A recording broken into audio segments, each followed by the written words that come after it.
public appearance in nearly 3 weeks. Namoonni gariin sochii baqaqsanii haalonneetiin lubbuudhaaf jedhu kaan immoo gareessa waliin kibbi biyyatti osoo daawwatuuf wallaalee kufuun eegisunu keessa hin deebinee jedhu. Mucaa kan garuu amalum isaatti akkaana fedha hobla namraachisa itti toltu rokkeetti furguggeesse qaca'ee addunyaa waccisiisa barbaada Ameerika biyya nyaachis jechuunaaf Doonaald Tiraamp faalle dallansiisee dhaabbata mootummoota gamtoomanii irraa taayisaa tunduu bakkun feete tamboollee baay'ee xuuxa nadheen cufumatti taayisaat guyyaan dhaloota isaa leen hin beekamu billichi yookaan suura haati jennaan isum hoblafaa waltin ejjine mul'ata.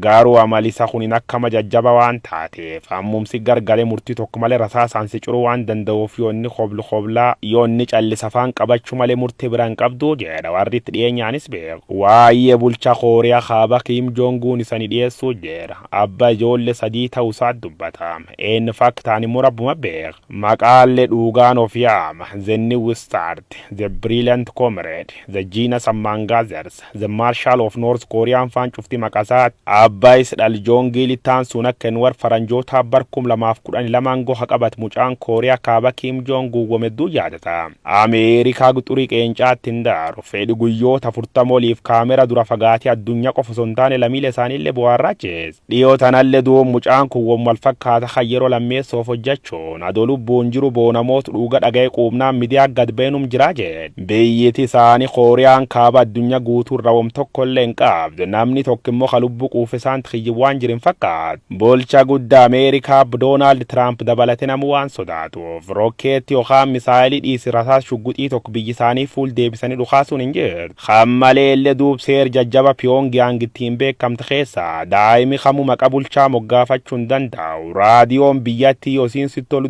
sagalee hir'isu malee cumnaan itti gaafata. Bulchaan isaanii addunyaaf bineessa lamiilee biyyattiitiin maka fakkeenyaatti ilaalama. Kanaaf duub dhiyootan guyyoota 20 fuul kaameraa dura baduun isa lamiilee biyyattii qofa sontaan addunyaa guutuu rifacheef. Mucaan akka jaba dhukkoobe mucaa yaayyuu du'e yookaan koroona dheetaaf manatti hafe daratee wanni hin jedhamin tokkolleen hin jirtu. Inni garuu dhumirraan laanum jedhakka waan woman dhalatanii televizyiinii biyyattii keessii innirra mul'achuun xa'oo eebbisaa ool. These images were broadcast on state television. They appear to show Kim opening a fertilizer factory. Kim guyyum tokko ka'ee cilee bishaan boottaa'e miidiyaaleen idil addunyaalleen hedduun miidiyaalee Ameerikaa Washington Post fi CNN faalle darate namichi yaalii baqaqsanii yaaluu eegi godhateen boodiin argam jechuun gabaasaa turan.